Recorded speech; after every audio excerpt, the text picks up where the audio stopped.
अस्सलामुअलैकुम नाजरीन, आप देख रहे हैं QNN TV USA। प्रोग्राम आज की बात के साथ मैं हूं नीलम खान। नाजरीन, कराची पाकिस्तान का मुआशी हब है।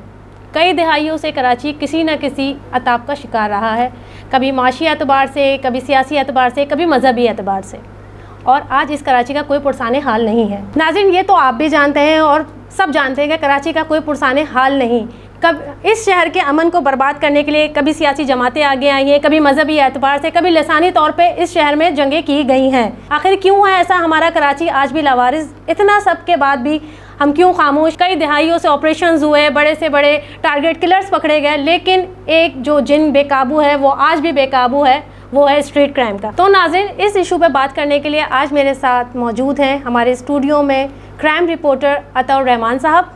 अस्सलाम वालेकुम। इन्हीं के साथ हमारे साथ मौजूद हैं SSP सेंट्रल PRO वकार अली साहब। अस्सलाम वालेकुम, कैसे हैं सर आप? वालेकुम सलाम, अल्हम्दुलिल्लाह मैं ठीक ठाक। सर, ये शहर के हालात आप देख रहे हैं, आप तो माशाल्लाह पुलिस से ताल्लुक़ है आपका और आपका क्राइम रिपोर्टिंग से, तो रोज़ कंप्लेंट्स पे आप लोग वर्किंग करते हैं, तो क्या लगता है कौन इस चीज़ को काबू करे? जो आपने बात कही वो बिल्कुल सही है। स्ट्रीट क्राइम कराची के अंदर बहुत सर उठा चुका है, तो लिहाजा अब गवर्नमेंट को एक्टिव होना पड़ेगा। वफाक को भी अब कराची के लिए, क्योंकि ये एक हब है मईशियत का, और इसके लिए अब उस जो है वफाक को भी और सिंध को भी एक्टिव होना पड़ेगा। सिर्फ ये सारी जिम्मेदारी जो है वो पुलिस की नहीं बनती है।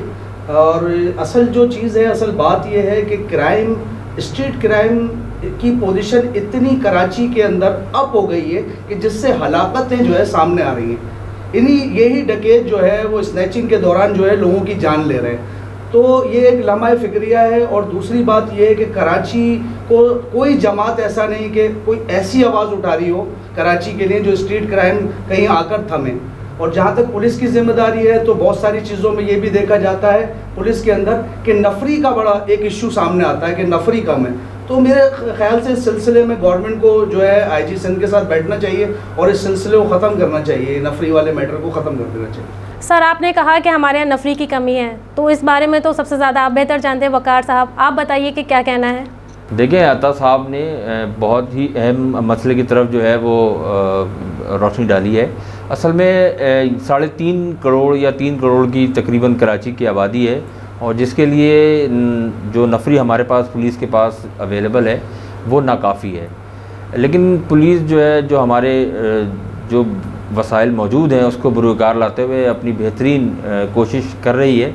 लेकिन बहुत सारी ऐसी टेक्निकल इश्यूज़ हैं जिसकी वजह से स्ट्रीट क्राइम जो है उसका जिन इस वक्त जो आप कह रही हैं कि बेकाबू है, उसकी एक जो बेसिक जो वजूहात हैं, देखें मैं आपको बताऊं, एक तो नाख्वानदगी है, दूसरा तरबियत की कमी भी है। बहुत सारी वजूहात हैं। सिर्फ आप जो है किसी सियासी, लसानी या मजहबी जो है मकासद या दूसरे रीज़न्स को जो है आप एलाबोरेट नहीं कर सकते। स्ट्रीट क्राइम का जो ये एक बड़ा मसला है वो है जुड़ा हुआ है मंशियात के साथ। और मंशियात जो है वो जब तक आप मंशियात को कंट्रोल नहीं करेंगे, स्ट्रीट क्राइम को कंट्रोल करना नामुमकिन है। उसकी वजह यह है कि देखें, जो आपका स्ट्रीट क्रिमिनल जो ये क्राइम करता है, ये जो वारदातें करते हैं, मोबाइल, कैश और दीगर, इनमें एक बहुत बड़ी तादाद जो है वो ख़ुद मंशियात का इस्तेमाल करते हैं। और मंशियात ही की जो है वो उसको हासिल करने के लिए ये लोग, लाजमी सी बात है, कोई जॉब या कोई इस तरह की मेहनत वाला काम करते तो नहीं है, तो फिर ये इस तरह की वारदातें करके अपना नशा पूरा करते हैं। इनमें जितने भी स्ट्रीट क्रिमिनल पुलिस पकड़ती है वो यही कहते हैं, जी हम तो आइस का नशा करते हैं, हम दूसरे दीगर मंशियात को इस्तेमाल करते हैं। तो सबसे पहले अगर आपने मंशियात को कंट्रोल कर लिया तो यकीनन ये स्ट्रीट क्राइम की जो वारदातें हैं इसमें एक खातिर ख्वाह कमी आएगी। उसके अलावा जो है वो दीगर अवामिल में जो है फिर आप आ जाएँ तो फिर जो है वो बेरोज़गारी है, लोगों की जो है वो एक माहौल जो है, जिस माहौल में वो बच्चे ग्रो अप कर रहे हैं। अब मैंने देखा पिछले दिनों जो है बहुत छोटे बच्चे स्ट्रीट क्राइम में मुलविस हो गए हैं और वो पकड़े भी गए हैं। अभी हमने लियाकताबाद में जो है बच्चों का एक ग्रुप पकड़ा है, और आप देखें ये छोटे बच्चे मोटिवेट किस तरह से हुए कि वो स्ट्रीट क्राइम की तरफ आ गए, और उनकी पहली या दूसरी वारदात थी, वो पकड़े गए हैं। उन्होंने एक फूड डिलीवरी राइडर्स को जो है वो लूटने का शुरू कर दिया था। तो अब इसमें देखें, घर की तरबियत भी है, बहुत सारे अवामिल हैं, हमें एजुकेट करने की ज़रूरत है कौम को, लोगों को। कराची जो है वो एक डाइवर्स सिटी है, यहाँ पर हर तरह के लिसानी और जो है और मजहबी और हर तरह के लोग बसते हैं। तो इसमें यहाँ पर लोग जो हैं इनको आपस में एक तो सबसे पहले मिंगल अप करने की ज़रूरत है लोगों में, और एक आपको कम्युनिटी बेस्ड जो है वो पुलिसिंग के साथ साथ जो है आपको इस तरह की कुछ अंजुमन बनानी पड़ेंगी जो है कम्युनिटीज़ को आपस में, मुख्तलिफ डाइवर्स कम्युनिटीज़ को कनेक्ट करें। तो इस सिलसिले में बहुत सारे काम करने की ज़रूरत है। सिर्फ पुलिस को या आप किसी भी एक इदारे को आप जो है वो कसूरवार नहीं ठहरा सकते कि जी इनकी वजह से जो है स्ट्रीट क्राइम का जिन बेकाबू हो गया है। हमें कलेक्टिवली जो है मुख्तलिफ़ जगहों पर काम करने की ज़रूरत है, जहाँ पर जो है काम करने के बाद हम इस स्ट्रीट क्राइम के जिन को बोतल में बंद कर सकते हैं। लेकिन सर मेरा मानना ये है कि इन सब की एक मेन वजह है रोज़गार, जिसकी वजह से ये सब निकलते हैं। जब कुछ समझ नहीं आता, सबकी फैमिलीज़ हैं, अपने घर कुछ ले जाना होता है, तो उस वक्त उनको ये जुनून होता है कि हमें कुछ लेके जाना है अपने घर पे, तो वो सामने आने वाले बंदे को टारगेट करते हैं। उसमें वो स्नैचिंग के दौरान जो भी उनको शॉर्टकट लगता है वो अपने अर्निंग का वसाइल बना लेते हैं। आपको बताऊं, हम जो पुलिस ने जितने स्ट्रीट क्रिमिनल्स पकड़े हैं इनमें बहुत बड़ी तादाद, हम क्योंकि इसको इंटरोगेट करते हैं हमें पता चलता है। देखिए इसमें बच्चों को पालने या अपना घर चलाने के लिए वारदात करने वाले आपको शायद 1 या 2% 3% मिल जाएंगे, लेकिन ज़्यादातर जो क्रिमिनल्स हैं वो मंशियात के आदी हैं।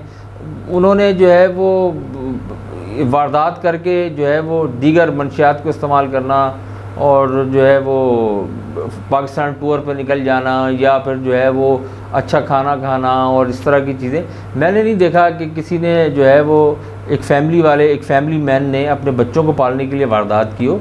ये एक परसेप्शन है और ये परसेप्शन जो है वो मेरे ख़्याल में जो है अब तक पुलिस को तो गलत ही लगता है, क्योंकि हमने जो इंटरोगेट किए ज़्यादातर लोग जो हैं वो मंशियात के आदी हैं या फिर जो है वो किसी मकासद के लिए, सियासी या किसी और मकासद के लिए, अगर मैं टारगेट किलर्स की तरफ जाऊं तो जो है वो किसी सियासी मकासद के लिए काम कर रहे होते हैं, लेकिन ये भी फैमिली मैन नहीं होते हैं। एक क्रिमिनल जो होता है वो फैमिली मैन नहीं होता। लेकिन अगर आपको किसी और के बच्चे और किसी और की जो है वो बाप की जान की परवाह नहीं है, तो आप इतने बेरहम और शफाक हैं, तो फिर आप फैमिली मैन तो नहीं हैं। तो फिर आप अपने बच्चे और अपने फैमिली के बारे में, भलाई के बारे में क्या सोचते होंगे?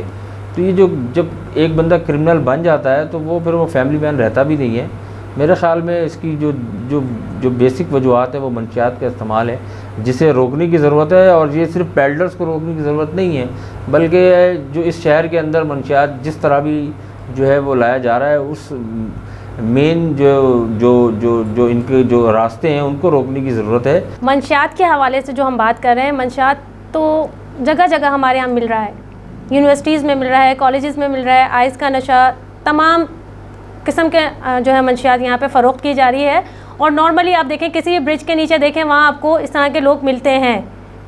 तो इसको कंट्रोल करने के लिए इतनी सारी NGOs भी काम कर रही हैं, इतने सारे इदारे भी काम कर रहे हैं जो इसको कंट्रोल कर सकें। ना एक तरफ मंशियात कंट्रोल हो रही है हमारे शहर में, ना एक तरफ हमारे यहाँ टारगेट किलिंग और स्नैचिंग कंट्रोल हो रही है। तो क्या ख्याल है अताउर रहमान साहब, आप क्या कहते हैं इस बारे में? मैं वकार साहब की बात से बिल्कुल मुत्तफ़िक हूँ कि ये जो मंशियात है ये एक जो है टारगेट किलिंग और स्नैचिंग वगैरह, इसके हवाले से मैं समझता हूँ कि वाकई इसमें बहुत बड़ा हाथ है इन तमाम चीज़ों में। मंशियात एक जो है मतलब फर्स्ट स्टेप है इनका, तो ये एक चीज़। और दूसरा, अगर कोविड को देखा जाए तो पूरी दुनिया जो है कोविड के सिलसिले में डिस्टर्ब हुई, यहाँ से भी जो है बेरोज़गारी बढ़ी और उस बेरोज़गारी के बढ़ने की वजह से लोग भी मंशियात की तरफ भी बहुत आए।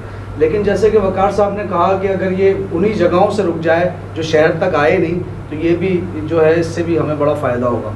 और दूसरी बात, जहाँ स्ट्रीट क्राइम की बात है, देखें पुलिस के साथ अगर रेंजर्स का साथ होगा तो मैं ये समझता हूँ कि ये स्ट्रीट क्राइम को रोकने में काफ़ी मदद मिलेगी।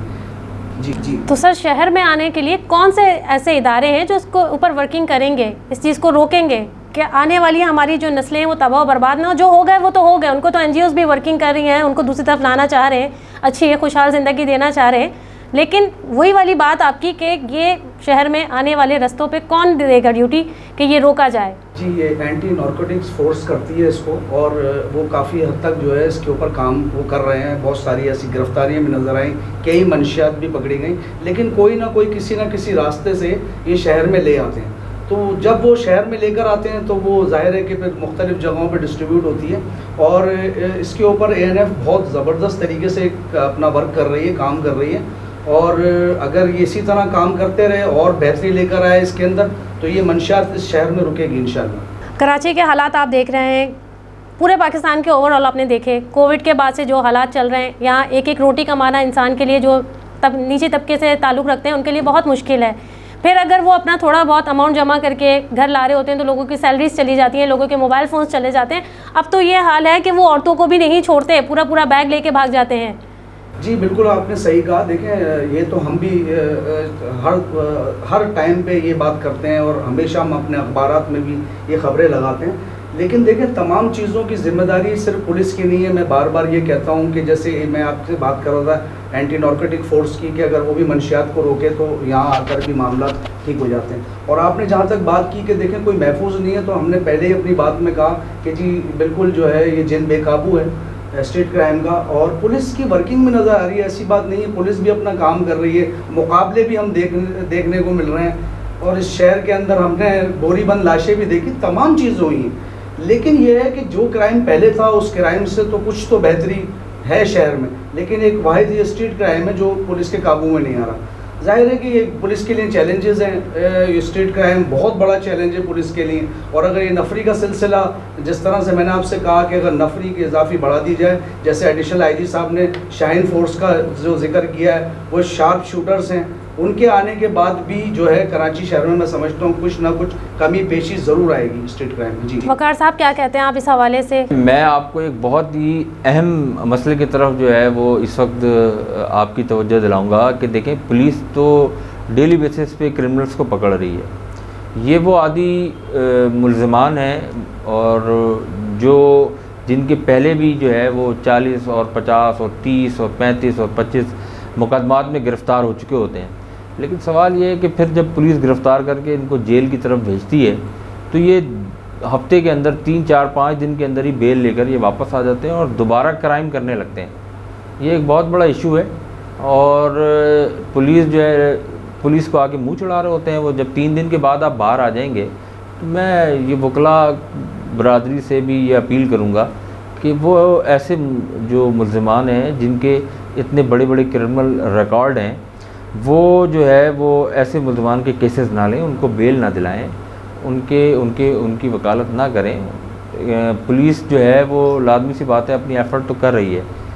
ऐसे मुल्ज़िमान अगर हम इनको बार बार, क्योंकि वो जो है इनका पेशावर लोग हैं, ये पेशावर इनका काम यही है, ये 10 दफ़ा भी जेल चले जाएँ, ये वापस आके इन्होंने स्ट्रीट क्राइम ही करना है, किसी और ये मेहनत मजदूरी की इनकी आदत नहीं होती है।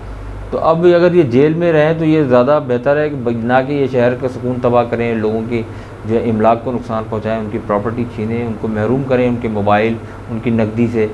तो मैं समझता हूँ कि इस वक्त जो है वो जो है सब ने अपना रोल अदा करना चाहिए और जो है वो स्ट्रीट क्राइम का जिनसी तरह काबू हो सकता है। नाज़रीन, आज के हमारे 2 गेस्ट हैं वकार और अताउर रहमान साहब। उन्होंने अपना पॉइंट ऑफ व्यू आपके सामने रखा कि एक बंदे के इंडिविजुअल आप जो है फोर्स से कुछ भी नहीं रोक सकते। हमारे यहाँ नशा आम है, हमारे यहाँ स्ट्रीट क्राइम आम है और अब हमारे यहाँ टारगेट किलिंग्स भी होने लगी है। आप थोड़ा सा किसी भी स्नेचर से ज़िद बहस करो, वो आपको मार देगा, आसरा नहीं करेगा। तो क्या हमारी जानें इतनी सस्ती हैं कि हम एक फ़ोन के लिए अपनी माहाना तनख्वाह ना देने की वजह से हमें मार दिया जाए, सारी ज़िंदगी के लिए हमारे ख़ानदान वाले, हमारे घर वाले रोते रहें?